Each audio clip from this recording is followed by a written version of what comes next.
YouTube family, કેમ છો? I hope કે બધા મજામાં જ હશો, અને નો મજામાં હોય તો આપણો વિડીયો જોતા રહ્યો એટલે બધા મજામાં આવી જશો.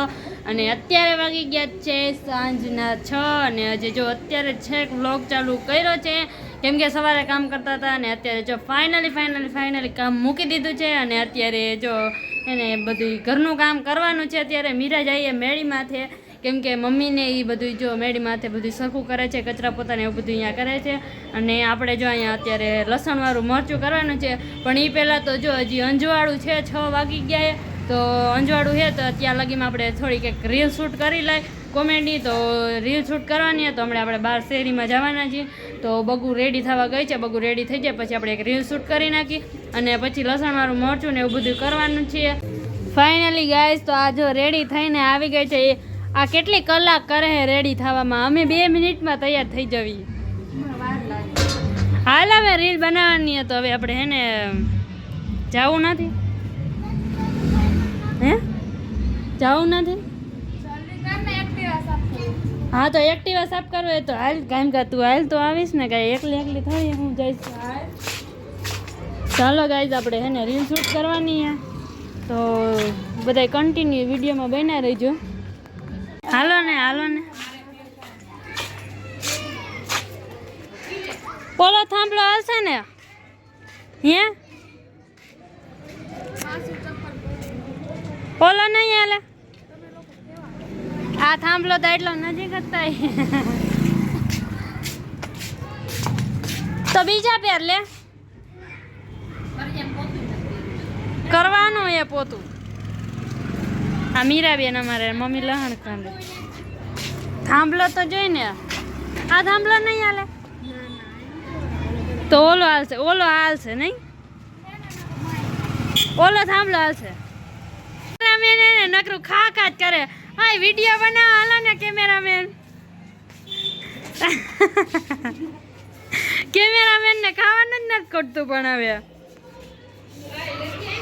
લેના ભાઈ અંધારું થઈ જશે. ખાવાનું જ નથી ખોટતું આને તો. પૂજા દીદી પણ નકરા કરે. લે કાં હું લેવા કાં પણ હવે રિહાઈ ન જા. હા હાલ ને લે ને, હાલો ને મોડું થાય એવું. હાલો ગાઈસ તો આપણે હે ને રીલ શૂટ કરી લીધી છે, અને હવે જો આપણે લસણ ખાંડવા આવી ગયા છીએ. અને હે ને બગુવા હે ને એક્ટિવા સાફ કરે, હરકી સાફ કરજો. હા એ હરકી સાફ કરજો. જીલ મિલડી થઈ ગઈ. ઓકે સાફ કરી વારી અને એક્ટિવા ને આપણે લસણ ખાંડવાનું છે. મમ્મી શું બનાવવું છે ખબર નહીં, વેતી થાને પીઝા વાળી કંઈક સારું બનાવી. હાલો હું કંઈક જોઈ લઉં. હાલો બધા કન્ટિન્યુ વિડીયોમાં બન્યા રહેજો. ખીચડી બનાવ. ફાઇનલી ગાઈસ તો 8:30 થઈ ગયા છે, અને 2-3 કલાક તો નહીં પણ 1-1.5 કલાક યુટ્યુબમાં જોયા પછી ફાઇનલ ડિસિઝન આવી ગયો છે કે હું આજે બનાવવાની છું મગની દાળનો શીરો નહીં પણ મગની દાળનો હલવો. તો છે ને પૂરી ગઈ અત્યારે મગની દાળ લેવા ફોતરા વગરની. તો હાલો કેવી રીતે મગની દાળનો હલવો બનાવવાનો છે ને એ જોવા માટે બધા કન્ટિન્યુ આપણે વિડીયોમાં બન્યા રહીજો. ફાઇનલી ગાઈસ તો આપણે જો ફોતરા વગરની મગની દાળ આવી ગઈ છે. તો આપણે જો આ 1 વાટકી છે ને મગની દાળ લઈ લીધી છે, અને હવે પહેલાં તો આપણે આને ધોવાની છે.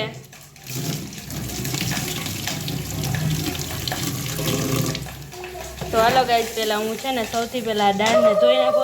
દાળ તો જો ફાઇનલી ગાઈસ તો જો આપણે દાળને ધોઈ નાખી છે સરસ મજાની, અને હવે છે ને આને આપણે કોરી થવા દેવાની છે. તો હે ને આપણે એક આમાં રૂમાલ લઈ લીધો છે જો આવી રીતે, અને અહીંયા આવે પૂરી ફોન પકડાવી. ફાઇનલી ગાઈસ તો આપણે જો રૂમાલમાં બધી દાળ નાખી દીધી છે, અને હવે આપણે ને થોડીક વાર કોરી થવા તો એને રાખી દેવાની છે. હાલો ગાઈસ તો દાળ છે ને સુકાઈ ગઈ હતી, એટલે અત્યારે જો થોડી ભીની છે પણ આવશે હવે. તો અત્યારે જો હવે આપણે આને હે ને કઢાઈમાં શેકી લેવાની છે સારી રીતે, અને પછી આપણે આને ક્રશ કરવાની છે. પહેલી વાર આપણે મગની દાળનો હલવો બનાવી જોઈ કેવો બને છે. ચોટવા માંડી છે બધે. તો હવે છે ને આપણે લઈ લઈએ આને, બરોબર.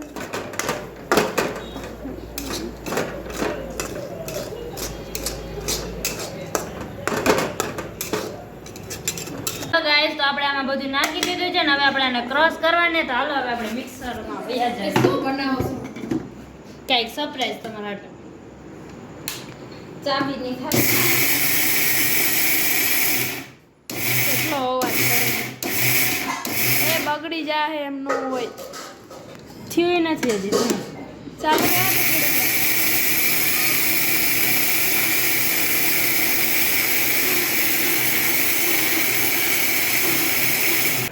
હાલો ગાઈસ, તો આપણે જો ઘી નાખી દીધું છે અને હવે થોડોક 2 ચમચી જેટલો રવો નાખવાનો છે. જોયો પેલા હા. હે અને થોડોક એને ચણાનો લોટ નાખવાનો છે અને હવે આને આપણે હલાવવાને થોડીક વાર હાટે.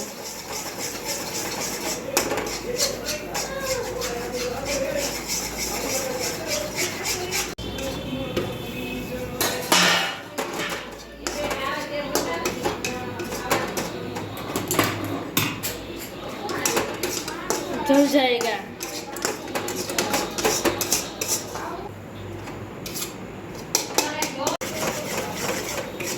હાલો ગાઈસ, તો આપણે જો આમાં હે ને રવો ને ચણાનો લોટ ને આપણે હે ને ઓલે મગની દાળની જે ઓલે શું કહેવાય દરીનો ઓલું કર્યું હતું ને પેસ્ટ, એ આપણે આમાં નાખી દીધી છે અને આ સાઈડ જો પાણી ગરમ થવા માટે મૂકી દીધું છે અને હવે છે ને આ હવે હે ને મરૂન કલર જેવું થઈ ગયું છે. તો હવે આપણે આને હે ને આમાં થોડું પાણી નાખી દઈએ, ગરમ કરેલું પાણી, બરોબર.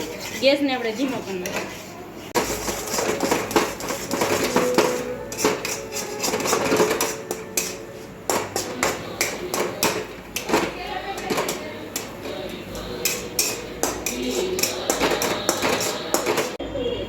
હાલો ગાઈસ, તો આપણે જેટલી વાટકી દાળ લીધી છે એટલી જ વાટકી આપણે જો એક પેલા હે ને 1 વાટકી અને 1.5 વાટકી જેટલું આપણે દૂધ લેવાનું છે. દોઢ થઈ ગઈ. હવે આપણે એને હે ને ગરમ કરી દઈશું થોડીક વાર માટે. જોઈ હે ને આમ અત્યારથી ને આમ સારો લાગે પણ જોઈ તોય કેવો બને છે આપણે મગની દાળનો હલવો. હે હાલો ગાઈસ, તો આપણે હે ને દૂધ ગરમ થઈ ગયું છે અને હવે છે ને આપણે આ મગની દાળને આપણે શેકીએ ને તો એમાં આપણે ધીમે ધીમે કરીને હે દૂધ બધું નાખી દઈશું. બહુ જાજુ દૂધ નથી થઈ ગયું ના, બરોબર હમણાં થઈ જશે ને.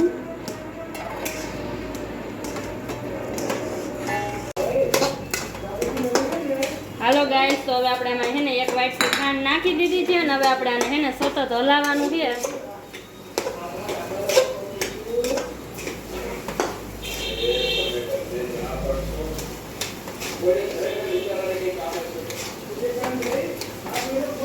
જોઈ કેવો હલવો બને છે.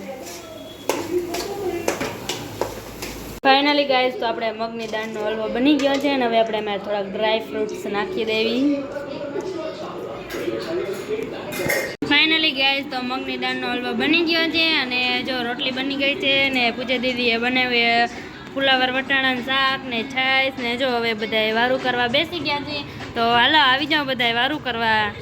હાલો ગાઈસ, તો છે ને વાગી ગયા છે 10 અને બધાએ જો વારું પાણી કરી લીધા છે અને હવે બધાએ જો સૂઈ જવાની તૈયારી કરે છે. તો હવે મારે પણ સૂઈ જવું છે. તો હાલો હવે અહીંયા જ વિડીયોનો એન્ડ થાય છે. જો તમને વિડીયો ગમ્યો હોય તો વિડીયોને લાઇક કરજો, શેર કરજો અને સબસ્ક્રાઈબ કરજો અને વિડીયો કેવો લાગે કમેન્ટમાં જરૂર કહેજો. કાલે આપણે મળશું એક નવા બ્લોગ સાથે. ત્યાં સુધી બધાને બાય બાય.